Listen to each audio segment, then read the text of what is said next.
The Phantom's clearly a better gun because it has the The fire Vandal rate. is just it's got clearly the better. It has the magazine one-hit size, it's headshot. got You know how the many no times I've dinked tracers. somebody I for can't believe that you would 140, it ever just use pisses the me the Vandal. fuck Why would off. you use the Can you Vandal? shut The Phantom up is for just please clearly the 1 best second? gun. You're both wrong. Here's the actual answer. There is a constant debate on which is better, the Phantom or the Vandal, and since both see a pretty decent amount of play, it's not really clear which one you should be picking. Except it is, and it's pretty obvious too. People debate this all the time, and it's not like you can't have your preferences. The Vandal and the Phantom are pretty similar in a lot of ways, but there are some statistics that prove that one gun is better in a specific situation and the other is better in a different situation, and we're going to explain those to you today. My goal at the end of this is for you to understand when you should buy the Vandal and when you should buy the Phantom.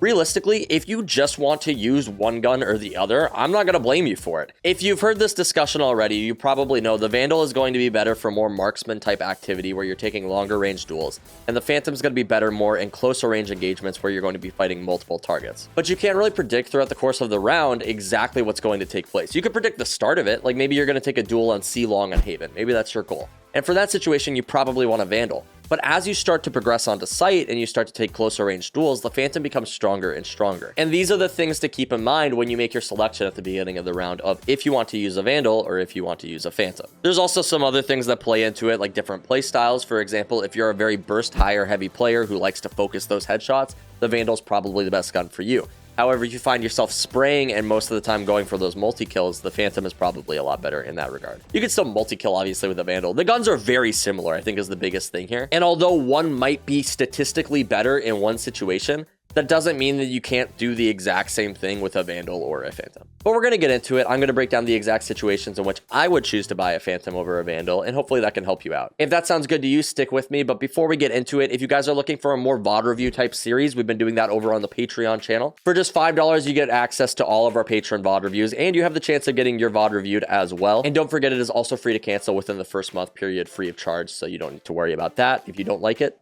don't subscribe. This is an awesome way for you to get access to more content on the channel and also support the channel in the process. So if you guys are looking forward to that, be sure to check that out. Link in the description below. Anyway, though, what makes the Phantom and the Vandal different? Well, there's a couple of things. The 5 main differences are going to be the bullet spread, fire rate, magazine size, no bullet tracers, and damage. I don't know if it's magazine size or clip. I'm sure there's some gun nut in the chat who's like, it's actually a clip. I don't know, man. I don't care. My point is the Phantom has more bullets, which can make a really big deal in a prolonged engagement. Because if you have a Vandal, which only has 24, 25 shots, I actually don't remember. It's one of the two. I think it's 25. My point is, like, when you're shooting people and you get down to like that, maybe you're in like a 1v4, which is unreasonable, like, but you're in a 1v4, it happens, you know? You're sitting there, pew, pew, pew, pew, pew, pew, pew, pew, and you get down to the last target, you only got 3 bullets left. Kind of sucks. So you have to make sure to land that headshot right there. 3 bullets is enough, but it's also, it's not comfortable. Where if you have the Phantom in that exact same situation, assuming you're within 15 meters, so like you don't have to worry about damage and stuff like that, you'd have like 8 shots left, which 8 is easily manageable. That's awesome. Moving on to bullet spread and fire rate, this seems to be the main reason that people pick the Phantom is because it's just easier to control and it has a faster fire rate. On a similar note, a lot of the reasons that people say that they pick the Phantom is because of the first shot accuracy that it has increased. And I just wanted to showcase that exists. Like I believe that it's there because the stat says that it's there, but it does not seem significant enough for it to make that big of a difference. I think you'll probably lose like 1 in 1,000 gunfights because of this, rather than just you weren't aiming at their head. To show you the difference, we could look at the accuracy on the Guardian, which actually is 0.1. I think it's 0.1, 0.01, something like that. It's probably the lowest in the game, and it shows. It's very accurate when you shoot this gun. Notice how in these examples, I shot twice with both the Phantom, the Vandal, and you could see the spread on the bullets between the 2 shots as opposed to where I was aiming. And then I shot twice with the Guardian, and you can see the spread on the 2 bullets between that as well. I guess there's better ways I probably could have ran this experiment. I probably could have had more of a sample size, but you guys get the point. The difference exists between the first shot accuracy, but it does not seem significant enough for this to be an actual argument. The bullet spread, however, does seem significant, and if you're going to be spraying, the Phantom's definitely your option, especially once you get to mid-range combat, because the further away you get, obviously the spray is going to be harder to control, and that's when you get into those clips where you just whiff in every single shot against the target. However, with the Phantom being easier to control, especially from longer ranges, you also have the drawback that the Phantom loses damage the further it gets. And if you start shooting somebody beyond 15 meters, this starts to be a significant damage fall off. I guess significant's a little bit of an exaggeration, but there's a damage fall off. And that's the biggest strength of the Vandal, is that there's no damage fall off at any range. And I'm sure most of you probably know this. This is why I like to use the Vandal in a lot of situations. Just knowing that when I headshot a target, they're going to die is a lot more comforting for me.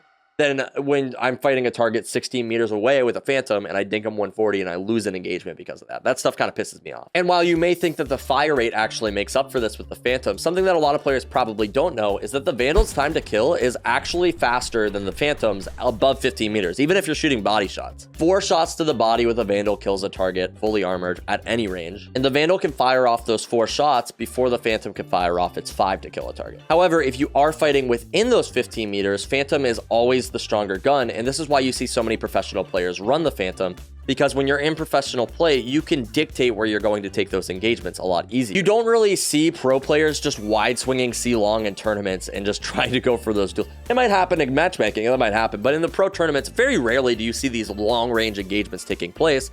And it's just because they're not the safest thing in the world to take. It's risky. You don't really know what you're getting into, and you could easily get dinked from a mile away, and then you just lose the round. And since people don't take these duels as often, that's why you see the Vandal just a little bit less in professional play. It's just a lot easier for them to take closer range engagements as a team and play it like that, where they can actually play angles that crossfire each other and they help each other out. It's really hard to have somebody having a crossfire on just some long ass angle that you're dueling. Nobody can really support you on that fight, and that's why people don't take those fights often. That being said, all of this argument being made, the Phantom is still only 2 bullets to kill somebody at that range, and you can fire off those shots pretty quick. You can easily beam somebody from 30 meters away with a Phantom. That can happen. So this is where a lot of players will draw the line and they'll say, well, it's just preference. And to that I say, yeah, but not really. If you ask me this on stream, my response in the past has probably been, yeah, it's preference, but it's just because I don't want to explain to people that there are a lot of specific situations in which I will choose the Phantom over the Vandal. For example, if I'm going to go for an aggressive play or play a position where I need to be able to capitalize on a spray, maybe I'm playing a one and done on top of that box outside of split B, you know, the one up in the corner where I'll have like a teammate baiting for me. If I'm going to be playing that position,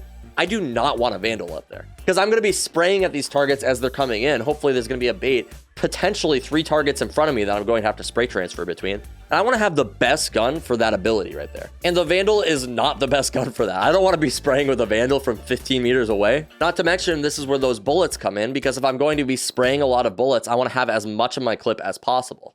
However, if I'm going to be gunfighting with a Vandal from a long range, which will happen in matchmaking, as I said before, in pro games, they kind of avoid it. But in matchmaking, I can't count on my teammates to smoke everything. I can't count on them to flash everything. I can't even count on them to recon everything. And in this situation, sometimes I like to have a Vandal if I'm approaching maybe Ascent middle or on Icebox. Both of these maps with very long sight lines that I just can't count on my teammates to cover. So if I have a Vandal in my hand, it's going to give me a lot better of a chance in dueling these players. Specifically, I'll buy the Vandal a lot more for this reason on offense, because on defense, I get to dictate a little bit more where I'm going to take my engagements. So on Ascent, for example, if I'm on defense, rather than peeking middle every single round, what I can do is I can play in tree with my Phantom, or I can play those a little bit closer angles towards catwalk, or I could play in market and wait for them to come up through market and I can hold back crossfire.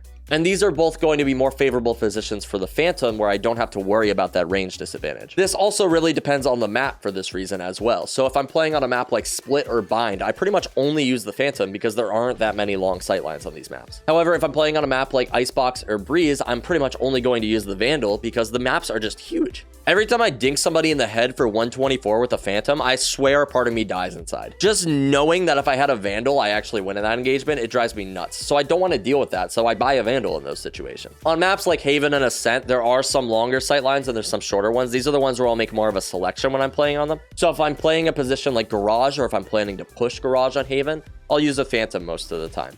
However, if I'm playing a position like long, C-long, maybe I'll be using a Vandal because there's just longer sightlines. Maybe I'm going to be taking duels from that position. I personally put a lot of thought into what gun I'm going to be choosing for that round, and I think that you should too. You should try to think about everything that you do in the game because that's what's going to give you an advantage over other players. If you don't use the Vandal or if you don't use the Phantom, I genuinely encourage you to just try it. Just give it a shot. Understand the guns for their strengths and understand when to use them. As I mentioned before, there's not a right or wrong answer because the rounds evolve as you play them. And in one position, you might have a Vandal that's very strong, but as you start pushing in on offense, your Phantom's going to become stronger and stronger, obviously, because the range is closing in. And guys, listen, here's the deal. This is why I'm not going to be upset with you if you choose to have one gun over the other. If you only use the Phantom and hate the Vandal, that's awesome. Just use the Phantom. There's nothing wrong with that. The guns are statistically stronger in different situations, so that's why I say it's technically not just preference. but that doesn't mean that the differences are significant enough for it to really make that big of a deal in your game. You're not losing games because you're using the Phantom, and you're not losing games because you're using the Vandal. You can still do crazy spray downs with the Vandal, and you can still beam somebody from across the map with the Phantom. That happens. I just get asked this question a lot, and I wanted to make a video on it, just kind of talking about the differences between the two.